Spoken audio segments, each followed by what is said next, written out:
Hi എല്ലാവർക്കും നമസ്കാരം. പുതിയൊരു വീഡിയോയിലേക്ക് എല്ലാവർക്കും സ്വാഗതം.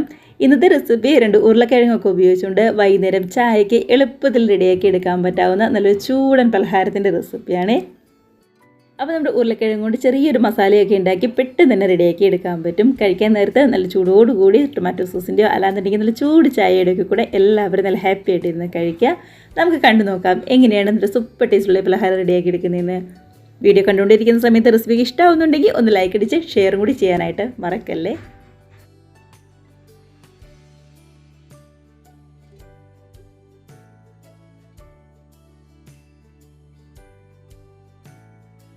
അപ്പോൾ ഞാൻ ആദ്യം പറഞ്ഞതുപോലെ തന്നെ ഉരുളക്കിഴങ്ങിൻ്റെ ഒരു മസാല, ഒരു ചെറിയൊരു ഫില്ലിങ് ഒന്ന് റെഡിയാക്കി എടുക്കണം. അതിനായിട്ട് ഒരു പാൻ വെച്ചിട്ടുണ്ട്. നന്നായിട്ട് ചൂടായി കഴിയുമ്പോൾ ഒരു 2 ടേബിൾ സ്പൂൺ ഓയിലാണ് ചേർത്ത് കൊടുക്കുന്നത്. ഇല്ലാന്നുണ്ടെങ്കിൽ നമ്മുടെ വെളിച്ചെണ്ണ ചേർത്ത് കൊടുത്താലും മതിയാവും. അതായത് ഓയിലൊക്കെ നന്നായിട്ട് ചൂടായിട്ട് വരുമ്പോൾ ഇതിനകത്തേക്ക് ഒരു 1/2 ടീസ്പൂൺ എടുത്തേക്ക് നമ്മുടെ പെരുംജീരകം, വലിയ ജീരകം ഉണ്ടല്ലോ, അതാണ് ചേർത്ത് കൊടുക്കുന്നത്. ചെറിയ ജീരകമല്ല കേട്ടോ. അതിൻ്റെ കളർ പതുക്കെ ഒന്ന് മാറി വരുമ്പോൾ അത്യാവശ്യം വലിപ്പമുള്ള ഒരു സവാള പൊടിയായിട്ട് ഒന്ന് കട്ട് ചെയ്തും കൂടി ചേർത്ത് കൊടുക്കുക. അപ്പോൾ ഗ്യാസ് ഈ സമയത്തൊക്കെയും ഏറ്റവും ലോ ഫ്ലെയിമിലാട്ടോ വെച്ചിരിക്കുന്നത്. ഇല്ലാന്നുണ്ടെങ്കിൽ ഈ പെരുംജീരകമൊക്കെ ആണെന്നുണ്ടെങ്കിലും പെട്ടെന്ന് അങ്ങ് കരിഞ്ഞു പോകും. സവാള ചേർത്തതിന് ശേഷം പതുക്കെ ഒരു മീഡിയം ഫ്ലെയിമിലേക്ക് നമുക്കങ്ങ് മാറ്റി കൊടുക്കാം. അങ്ങനെ നമ്മുടെ സവാളയ്ക്കാണെങ്കിലും പതുക്കെ ഒന്നും ചൂട് കയറി വന്നിട്ടുണ്ട്. അപ്പോൾ ഈ സമയത്ത് എരിവിന് വേണ്ടി ഒരു 2 പച്ചമുളക് ചെറുതായിട്ട് കട്ട് ചെയ്തും അതേപോലെ തന്നെ ഒരു ചെറിയൊരു കഷ്ണം ഇഞ്ചി പൊടിയായിട്ട് ഒന്ന് കട്ട് ചെയ്തും കൂടി ചേർത്ത് കൊടുക്കുന്നുണ്ട്. ഒരുപാട് വലിപ്പമുള്ള കഷ്ണങ്ങളൊന്നും വേണ്ട, ചെറിയ കഷ്ണങ്ങളായിട്ട് മാത്രം അരിഞ്ഞാൽ മതി. ഇതിലേക്ക് സവാള ഒന്ന് പതുക്കെ ഒന്ന് വാടി വരാനായിട്ട് ഒരു നുള്ളു ഉപ്പും കൂടി ചേർത്ത് നന്നായിട്ട് ഇതിൻ്റെ പച്ചമണമൊക്കെ ഒന്ന് മാറി വരുന്നവരെ വഴറ്റിയെടുക്കാം. അങ്ങനെ നമ്മുടെ സവാളയൊക്കെ ആണെങ്കിലും പതുക്കെ ഒന്നിങ്ങ് വാടി ശരിക്കും ഒന്നിങ്ങ് വഴന്ന് വന്നിട്ടുണ്ട്. ഇത് മതി, ഒരുപാടങ്ങ് മൊരിഞ്ഞൊന്നും പോകണ്ട. പച്ചമണമൊക്കെ നന്നായിട്ടൊന്ന് മാറി വന്നാൽ മാത്രം മതിയാവും.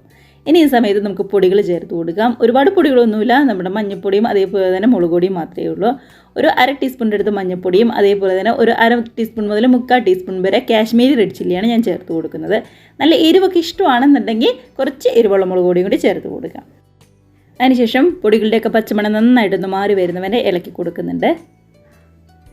പച്ചമണമൊക്കെ നന്നായിട്ടൊന്ന് മാറി വന്നപ്പോൾ 2 അത്യാവശ്യം വലിപ്പമുള്ള ഉരുളക്കിഴങ്ങ് ശരിക്കും ഒന്ന് വേവിച്ച് ഉടച്ച് വെച്ചിരിക്കുന്നതാണ് കേട്ടോ, അതാണ് ചേർത്ത് കൊടുക്കുന്നത്. ഇതിലേക്ക് ഒരു ചെറിയൊരു പിടി മല്ലിയിലയും കൂടി ചേർത്ത് കൊടുക്കാം. നല്ലൊരു ടേസ്റ്റ് ഉണ്ടാവും. അപ്പോൾ നമ്മൾ ഉരുളക്കിഴങ്ങിന് ഉപ്പ് ചേർത്തല്ല വേവിച്ചത്, അതുകൊണ്ട് തന്നെ ഈ സമയത്ത് ആവശ്യത്തിന് ഉപ്പും കൂടി ചേർത്ത് കൊടുക്കുന്നുണ്ട്. ഉരുളക്കിഴങ്ങ് വേവിക്കാൻ നേരത്ത് ഉപ്പ് ചേർത്തിട്ടാണ് വേവിക്കുന്നതെങ്കിൽ ഈ സമയം നമ്മുടെ ഉപ്പ് ചേർക്കണ്ട കേട്ടോ. അതിനുശേഷം നന്നായിട്ട് തന്നെ എല്ലാം കൂടി ഒന്നിങ്ങ് യോജിപ്പിച്ചെടുക്കുകയാണ് ചെയ്യുന്നത്. കണ്ടത് നമ്മുടെ ഉരുളക്കിഴങ്ങും അതേപോലെ തന്നെ പൊടികളും സവാളയും എല്ലാം ഇട്ട് നന്നായിട്ട് തന്നെ ഒന്ന് യോജിച്ച് ശരിക്കും ഒരു മസാല രൂപത്തിലായിട്ട് നമുക്ക് കിട്ടിയിട്ടുണ്ട്. അപ്പോൾ ഇതാണ് നമ്മുടെ മിക്സ് എന്ന് പറയുന്നത്. ഒരുപാട് എരിവില്ല, എന്നാൽ ചെറിയൊരു എരിവും ആ പെരുംജീരകത്തിൻ്റെ ടേസ്റ്റും മല്ലിയിലയുടെയും എല്ലാം കൂടി ടേസ്റ്റ് വരുമ്പോൾ ഒരു പ്രത്യേക ടേസ്റ്റാണ്. അങ്ങനെ നമ്മുടെ സ്നാക്സിന് വേണ്ട മസാലയൊക്കെ ഇവിടെ റെഡി ആയിട്ടുണ്ട്. അപ്പോൾ ഇനി ചെയ്യേണ്ടത് ഗ്യാസ് ഓഫ് ചെയ്തിട്ട് ഇതിൻ്റെ വലിയ തീ ചൂടൊന്ന് ആറാനായിട്ട് വെയിറ്റ് ചെയ്യാം. തീരെ തണുത്തൊന്നും പോകണ്ട, വലിയ ചൂടൊന്ന് ആറി നമ്മുടെ കയ്യിലെടുത്ത് പിടിക്കാൻ പറ്റാവുന്ന ഒരു പരിവായുന്നവരെ നമുക്കൊന്ന് വെയിറ്റ് ചെയ്യാം. അതവിടെ ഇരിക്കട്ടെ. അപ്പോൾ അതവിടെ തണുത്ത് വരുന്ന സമയത്ത് നമ്മുടെ കോട്ടിങ്ങിന് വേണ്ടിയിട്ട് ഒരു മിക്സ് ഒന്ന് റെഡിയാക്കി എടുക്കണം. അതിനായിട്ട് ഒരു വലിപ്പമുള്ള ബൗളിലേക്ക് 1 കപ്പ് കടലമാവാണ് നമ്മൾ ചേർത്ത് കൊടുക്കുന്നത്. 250 ml കപ്പിന് 1 കപ്പ് കടലമാവ് എടുത്തിട്ടുണ്ട്. ഇനി ഇതിനകത്തേക്ക് ഒരു 2 ടേബിൾ സ്പൂൺ എടുത്ത മൈദയും അതേപോലെ തന്നെ 2 ടേബിൾ സ്പൂൺ എടുത്ത അരിപ്പൊടിയും കൂടി നമുക്ക് ചേർത്ത് കൊടുക്കാം. മൈദ വേണമെന്നുണ്ടെങ്കിൽ മാത്രം ചേർത്താൽ മതി, അരിപ്പൊടി ചേർത്ത് കൊടുക്കണം കേട്ടോ. എന്നാലാണ് നല്ലൊരു പുറംഭാഗമൊക്കെ ആണെങ്കിലും ശരിക്കും ഒന്ന് മുരിഞ്ഞ് നമുക്ക് കിട്ടുള്ളൂ. അപ്പോൾ 2 ടേബിൾ സ്പൂൺ അരിപ്പൊടിയും 2 ടേബിൾ സ്പൂൺ മൈദയും ചേർത്ത് കൊടുത്തിട്ടുണ്ട്. കൂടെ തന്നെ ഇതിനകത്തേക്ക് ഒരു 1/4 ടീസ്പൂണിൻ്റെ അടുത്ത് മഞ്ഞൾപ്പൊടിയാണ് ചേർത്ത് കൊടുക്കുന്നത്.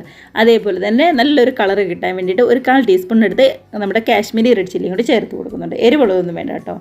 അതേപോലെ തന്നെ കായത്തിൻ്റെ പൊടിയും കൂടി നമുക്ക് ചേർത്ത് കൊടുക്കാം. ഇനി ഇതിലേക്ക് ആവശ്യത്തിന് ഉപ്പും കൂടി ചേർത്ത് കൊടുക്കുന്നുണ്ട്. അപ്പോൾ നമ്മുടെ ഈ കോട്ടിങ്ങിന് ആവശ്യമായിട്ടുള്ള ഉപ്പ് അത്രമാത്രം മതിയാവും. നന്നായിട്ട് പൊങ്ങി ഉള്ളക്കൊന്ന് സോഫ്റ്റായിട്ട് വരാനായിട്ട് ബേക്കിംഗ് സോഡയാണ് ചേർക്കുന്നത്, ഒരു 1/4 ടീസ്പൂൺ. ഇത്രയും മാത്രമേ നമ്മൾ പൊടികളായിട്ട് കോട്ടിങ്ങിന് വേണ്ടി ചേർത്ത് കൊടുക്കുന്നുള്ളൂ. അതിനുശേഷം ഇതെല്ലാം കൂടി നന്നായിട്ടൊന്ന് മിക്സ് ചെയ്ത് ആ കട്ടകളൊക്കെ ഉണ്ടെങ്കിൽ അതൊക്കെ ഒന്ന് മാറ്റി കൊടുക്കാം. അതിനുശേഷം ഇതിലേക്ക് ആവശ്യത്തിന് വെള്ളം ഒഴിച്ച് നമ്മുടെ പഴംപൊരിക്കൊക്കെ മാവ് കുഴക്കില്ലേ, അല്ലെങ്കിൽ ബജിക്കൊക്കെ മാവ് കുഴക്കില്ലേ, ആ ഒരു രീതിക്ക് നമുക്കൊന്ന് മാവ് റെഡിയാക്കി എടുക്കണം. അപ്പോൾ വെള്ളം ഒഴിക്കുമ്പോൾ ഒരുപാട് വെള്ളം ആദ്യമേ ഒഴിക്കരുത്, നോക്കിയിട്ട് കുറച്ച് മാത്രം ഒഴിച്ചു കൊടുക്കാനായിട്ട് പാടുള്ളൂ. ഒട്ടും തന്നെ കട്ടകളൊന്നുമില്ലാതെ നല്ല അടിപൊളിയായിട്ട് തന്നെ നമ്മുടെ കോട്ടിങ്ങിന് വേണ്ട മിക്സ് ഇവിടെ റെഡി ആയിട്ടുണ്ട്. കണ്ടോ, ഇതിപ്പോൾ കാണുമ്പോൾ തന്നെയാണെങ്കിലും അറിയാൻ പറ്റുമല്ലോ, ഒരുപാട് വെള്ളം കൂടുതലുമില്ല, തീരെ കുറഞ്ഞ് ഭയങ്കര കട്ടിയൊന്നും ആയിട്ടില്ല, പാകത്തിനായിട്ടാണ് നമുക്ക് കിട്ടിയിരിക്കുന്നത്. അപ്പോൾ ഇതാണ് നമ്മുടെ കോട്ടിങ്ങിന് വേണ്ടിയിട്ടുള്ള മാവെന്ന് പറയുന്നത്. നമ്മൾ മാവൊക്കെ റെഡിയാക്കി വന്ന സമയത്ത് നമ്മൾ നേരത്തെ റെഡിയാക്കി വെച്ച മസാലയാണെങ്കിൽ നന്നായിട്ടൊന്ന് തണുത്ത് ഒരു ചെറു ചൂടോടുകൂടി വന്നിട്ടുണ്ട്, വലിയ ചൂടൊക്കെ ഒന്ന് ആറിയിട്ടുണ്ട്. അപ്പോൾ ഇതിൽ നിന്ന് കുറച്ച് കയ്യിലെടുത്ത് ഇതേപോലെ നമ്മളൊന്ന് ഉരുട്ടിയെടുക്കുകയാണ്. ചെറിയ ചെറിയ ബോൾസ് പോലെ ഇങ്ങ് ഉരുട്ടിയെടുക്കുകയാണ് ചെയ്യുന്നത്. തീരെ ചെറുതാവാനും പാടില്ല, എന്ന് ഒരുപാട് അങ്ങ് വലുതാവാനും പാടില്ല. ഒരു മീഡിയം സൈസുള്ള ഇതേപോലുള്ള ചെറിയ ചെറിയ ബോൾസായിട്ട് മാത്രം ഒന്ന് ഉരുട്ടിയെടുത്താൽ മതി. അപ്പോൾ ഉരുളക്കിഴങ്ങ് ഞാൻ എടുത്തത് അത്യാവശ്യം നല്ല വലിപ്പമുള്ള 2 ഉരുളക്കിഴങ്ങാണ്. മീഡിയം സൈസുള്ള ഉരുളക്കിഴങ്ങാണെന്നുണ്ടെങ്കിൽ ഒരു 3 എണ്ണം, ഇനി ചെറിയ ഉരുളക്കിഴങ്ങാണെന്നുണ്ടെങ്കിൽ ഒരു 4 എണ്ണം വരെ നമുക്ക് എടുക്കാം. അങ്ങനെ ഉരുളക്കിഴങ്ങിൻ്റെ ഒരു 9 മീഡിയം സൈസുള്ള ബോൾസ് നമ്മളിവിടെ റെഡിയാക്കി എടുത്തിട്ടുണ്ട്. കണ്ടോ, ഈ ഒരു വലിപ്പത്തിൽ മാത്രം മതിയാവും. എന്നാലാണ് കഴിക്കാനാണെന്നുണ്ടെങ്കിലും നല്ല ടേസ്റ്റ് ഉണ്ടാവും. ഒരുപാട് വലുതായി പോയി കഴിഞ്ഞാലും തീരെ ചെറുതായാലും അത്ര നന്നാവില്ല. അപ്പോൾ ഇനിയിപ്പോൾ വേറെ ഒന്നും തന്നെ ചെയ്യാനില്ല. ആദ്യമേ എണ്ണയൊന്ന് ചൂടാക്കാനായിട്ട് വെക്കണം. എണ്ണ ചൂടായതിന് ശേഷം മാത്രമേ നമ്മൾ ഈ റെഡിയാക്കി വെച്ചിരിക്കുന്ന ബോൾസിൽ നിന്ന് ഓരോന്നെടുത്ത് നമ്മുടെ മാവിൽ മുക്കി ചൂടായ എണ്ണയിലേക്കിട്ട് ഫ്രൈ ചെയ്തെടുക്കാനായിട്ട് പാടുള്ളൂ. നേരത്തെ തന്നെ നമ്മൾ മാവിൽ മുക്കിയൊന്നും വെക്കേണ്ട കേട്ടോ. എണ്ണ ചൂടായതിന് ശേഷം ഇതേപോലെ ഒന്ന് കോട്ട് ചെയ്തിട്ട് നേരെ ചൂടായ ഓയിലിലേക്ക് അങ്ങ് ഇട്ട് കൊടുത്താൽ മാത്രം മതി.